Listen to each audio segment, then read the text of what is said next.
Paz para todos, seja muito bem-vindo aqui ao canal.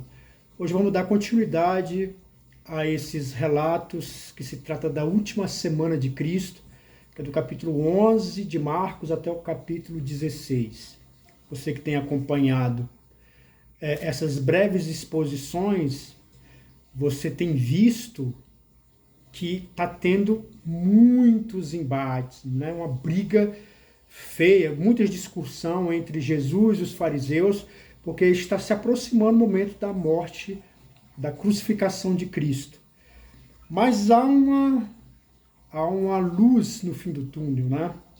Diante de todas essas brigas, nós vamos se deparar aqui com uma pergunta sincera de uma pessoa que faz a Cristo e ele dá uma resposta maravilhosa. Está lá no livro de Marcos, capítulo 12, a partir do versículo 28. Chegando um dos escribas, tendo ouvido a discussão entre eles, vendo como Jesus lhe houvera respondido bem, perguntou-lhe qual é o principal de todos os mandamentos. Respondeu Jesus: o principal é: ouve, ó Israel, o Senhor é nosso Deus, o nosso único Senhor. Amarás, pois, o Senhor, teu Deus, de todo o teu coração, de toda a tua alma, de todo o teu entendimento, e de toda a tua força. E o segundo é: amarás o teu próximo como a ti mesmo. Então,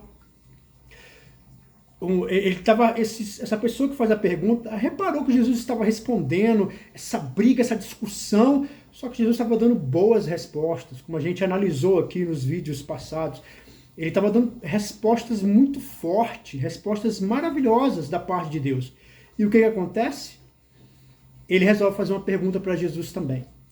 Isso aqui já me ensina uma coisa. Você vê que os relatos aqui é de uma briga intensa entre Jesus e os fariseus.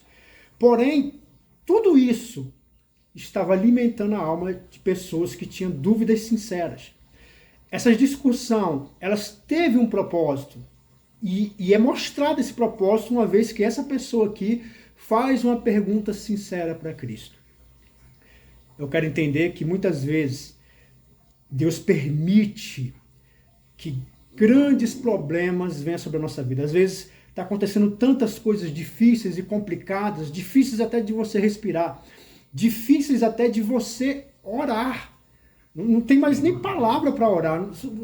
Parece que não passa do teto a sua oração. Às vezes são problemas dificílimos que demora-se anos para que se haja uma pequena saída.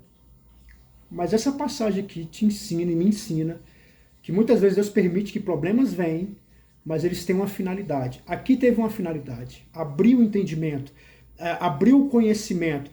É provável que essa pessoa, depois que Jesus morre e ressuscita, ela continuou sendo discípulo de Cristo.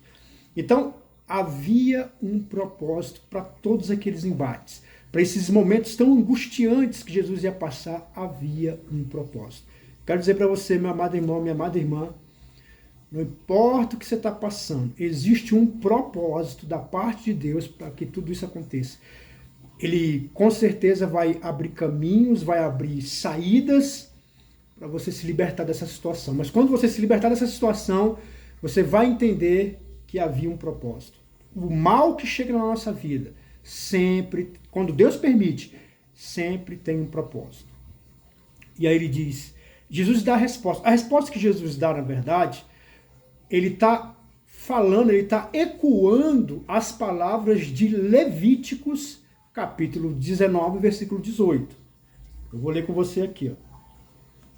Levíticos, capítulo 19, versículo 18.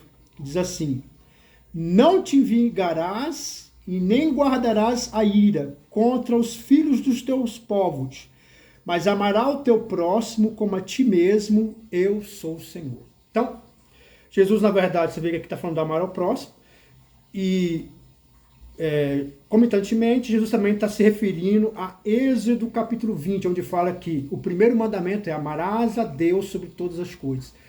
Quando Moisés ele pega as tábuas da lei, havia um propósito para isso. Porque às vezes você fala assim, por que duas, né? Por que numa só? A letra de Deus era grande demais, que não cabia em uma só tábua. Na verdade, Ele trouxe 2 tábuas, porque 5 primeiros mandamentos era sobre você amar a Deus, e os outros 5 mandamentos é sobre amar o próximo. Então aqui no livro de Levíticos, capítulo 19, versículo 18, fala que você deve amar o próximo. Mas aqui, na verdade, é uma conclusão do que já está sendo dito. Então, primeiro ele fala o que é amar o próximo. Aí depois chega no versículo 18. Então, eu vou ler aqui algumas coisas aqui, ó. Versículo 11 do capítulo 19 de Levíticos. Não furtarás e nem mentirás, nem usareis de falsidade cada um com o seu próximo. Então, como é que eu amo o meu próximo? Eu amo o meu próximo quando eu não vou furtar ele, quando eu não vou roubar meu próximo, quando eu não tento roubar nada dele. Isso é amar o próximo, é quando eu não estou disposto a fazer nada que possa prejudicar ele. Eu não estou disposto a mentir. Isso é que é amar o próximo. E você vai ver aqui nesses relatos aqui que amar não tem a ver com sentimento, não tem a ver com você dizer, mas tem tudo a ver com atitudes. Então a atitude de não vai furtar, não vai mentir e nem vai usar de falsidade.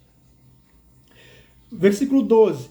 Nem jurareis falsos pelo seu nome, pois profanareis o nome do vosso Deus, eu sou o Senhor. Então, você não deve jurar falsamente, prejudicando uma pessoa, ou seja, eu tenho certeza que eu vi fulano de tal, sendo que você não viu. Então, e ele fala, se você faz isso, você está ofendendo o próprio Deus. Então são essas atitudes, ele continua. Não oprimes o próximo. Você não deve oprimir as pessoas de forma alguma. Tem pessoas que oprimem com palavras, tem pessoas que oprimem com ofensas, tem pessoas que oprimem com dinheiro, tem pessoas que oprimem com atitude. Não oprima as pessoas. Principalmente se você diz que as amas. Como, por exemplo, se você é um esposo, não oprima a tua esposa. Se você é um pai, não oprima os seus filhos. E ele diz, nem roubarás. Ou seja, roubar é diferente de furtar. O furto, na verdade, é quando você pega alguma coisa sem ninguém saber, sem ninguém ver. O roubo já é usar de violência. Então você não deve roubar. Beleza. Nem roubarás a paga do jornaleiro, não ficará contigo até pela manhã. Então, o jornaleiro aqui, a palavra jornaleiro aqui vem da palavra jornada. A pessoa ficava um dia todo trabalhando e no final ela pegava o seu dinheiro. Então ele está dizendo aqui que você não deve colocar essa pessoa para trabalhar até no outro dia, ou seja, explorar o trabalho das pessoas. Tá? Você não deve fazer isso. Ele continua, não amaldiçoarás o surdo. Então, quando ele fala para você não amaldiçoar o surdo, é para você ter gentilezas e cuidado com pessoas deficientes, sabe? Não maltrate pessoas deficientes, não se aproveita delas. Por exemplo, não se aproveita de idosos, pessoas idosas, não se aproveite delas. Então aqui está, antes de ele falar amar o próximo, ele fala o que é amar o próximo. Amar o próximo é isso aqui. Ele diz, não farás injustiça no juízo, nem favorecendo o pobre, nem comprazendo o grande com justiça, porque julgarás o teu próximo. Então, você não deve agir com usura com o pobre, nem muito menos puxar o saco do rico, ou seja, privilegiar o rico. Né? O rico ele tem o melhor assento, o pobre ele senta mais longe.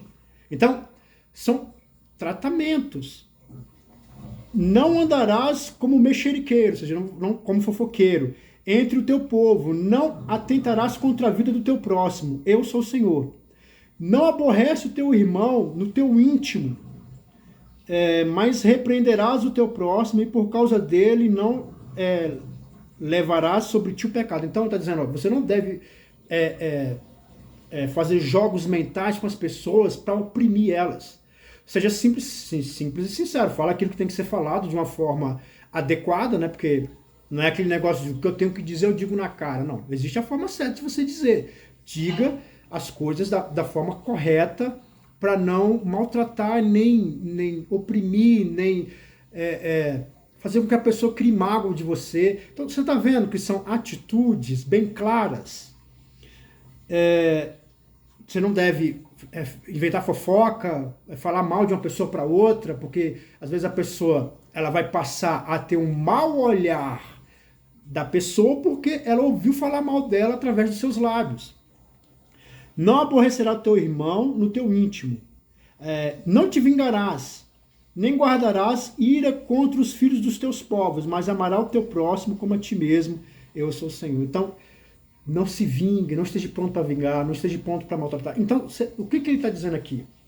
Ele faz essa junção desse capítulo 19, versículo 18, e de Gênesis capítulo 20, onde começa falando lá dos 10 mandamentos, onde fala que você tem que amar a Deus sobre todas as coisas. Então, Jesus ele faz essa junção, deixando claro que o amor aqui, preste atenção, irmão, amor aqui é atitude. Não se engane. Pessoas que falam que te amam, mas elas não provam com atitude, elas nunca te amaram. O amor, ele é provado com atitudes. E o amor ele é muito diferente da paixão. A paixão, o cerne da paixão é o medo. As pessoas, quando você olha a mulher e você começa a tremer na base, seus lábios tremem, seu coração dispara, todas essas emoções que acontecem no corpo é porque você está com medo de não ser aprovado. O ciúme, tá ligando direto, procurando a pessoa, esse andamento de paixão, essa coisa de estar lá, tudo isso é por causa do medo. O cerne da paixão é o medo de perder, o medo de eu não ser aceito, o medo de achar uma pessoa melhor do que eu. Então tudo tem a ver com medo. O amor é o quê? O amor é paz. Inclusive quando tem pessoas que estão passando da paixão pro amor, elas fazem uma confusão, elas falam assim, nossa, esfriou comigo aqui, sabe? Eu não tenho o mesmo sentimento. Às vezes não é isso, às vezes é porque você parou de ter medo e passou a confiar. Então, quando você deixa de ter medo, você começa a confiar, você vai ter um sentimento de paz, não vai ter aquela urgência, não vai ter aquele medo, então você tem um sentimento de paz. Isso, de fato, é amor. Amor é isso. E amor, ele é demonstrado com atitudes. É dentro da paz que eu demonstro o meu amor. Dentro da paz que eu demonstro aquilo que tem que ser feito. Inclusive, a pessoa me fez uma pergunta, eu vou aproveitar para responder aqui agora, nesse vídeo aqui, que eu acho que tem a ver. Que é sobre o amor e sobre a cópula. Né? Acho que os irmãos sabem o que eu estou querendo dizer, né? Então, a cópula e o amor são, na verdade, dois fenômenos diferentes com o mesmo fim. O amor e a cópula, eles levam a pessoa a ter um bom relacionamento. Só que eles são fenômenos diferentes. O amor, como eu acabei de explicar, é uma coisa de paz, de tranquilidade. Já a cópula, ela tem a ver com o instinto de sobrevivência. Então, a cópula, presta atenção, ela é agressiva. A cópula tem a ver com agressividade. Eu provo para você. Quando pessoas elas vão para a cópula, elas gostam de muitas vezes ser xingadas, elas gostam de uma pegada, de pressão. As pessoas até falam assim, eu gosto de me envolver com uma pessoa que tem pegada. O que é essa pegada? É essa agressividade. Eu não estou falando aqui de violência, eu estou falando aqui de agressividade. São dois fenômenos diferentes. Então, normalmente a pessoa que ela entende isso, na hora da cópula, ela é mais agressiva. Terminou a cópula, quando termina a cópula, ela olha o ser amado e fica tranquilo na paz. Quer ter um bom relacionamento? Você tem que entender isso. Cópula, ela exige uma certa agressividade. Amor, paz, harmonia e principalmente muitas atitudes. Como é que Jesus ele prova que te ama? Ele entrega o seu próprio sangue na cruz para pagar os teus pecados. Ele está indo nessa última semana aqui para a cruz. Para quê? Porque lá na cruz ele vai demonstrar o amor através de atitudes. Assim como ele narra aqui no capítulo 19. Várias atitudes. O que é amar? Amar é você ter atitudes. É ter demonstrações. Assim também é o amor de Deus. Deus te ama tanto que ele teve a atitude de sangrar até o último momento para que você seja justificado e que a ira de Deus não cai sobre você, mas cai sobre Cristo. Então, quando você vai se relacionar com qualquer pessoa, pensa bem nisso. Está havendo essa demonstração? É só palavra? E tem pessoas que ainda cobram, né? Olha, se você me ama, você vai ter que fazer isso. Se você me ama, você vai ter que fazer a cópula comigo. Prova o teu amor, sabe? As pessoas começam a exigir coisas que na verdade agride você. Elas pedem provas de amor que na verdade demonstra o total desrespeito que ela tem com você. Se a pessoa não é capaz de te respeitar, ela jamais vai ser capaz de te amar. Você fala assim, nossa, lá em casa o amor esfriou. Você sabe qual que é o cerne do amor? Respeito, admiração. Isso é o cerne do amor. Da mesma forma como eu amo e respeito, como eu respeito e admiro Deus, isso eleva, isso prolonga o meu amor. Da mesma forma, são os relacionamentos. Você tem que aprender a respeitar e aprender a admirar as pessoas. Se você perdeu a admiração do seu cônjuge, reconquiste essa admiração, né? Reconquiste o respeito. Alguma coisa se desviou no caminho, né? E você pode rever, refazer pela graça e misericórdia de Deus. Principalmente orando e colocando o teu casamento, os teus relacionamentos na presença de Deus. Amém, irmão? Fica na paz e na graça e que Deus te abençoe sempre.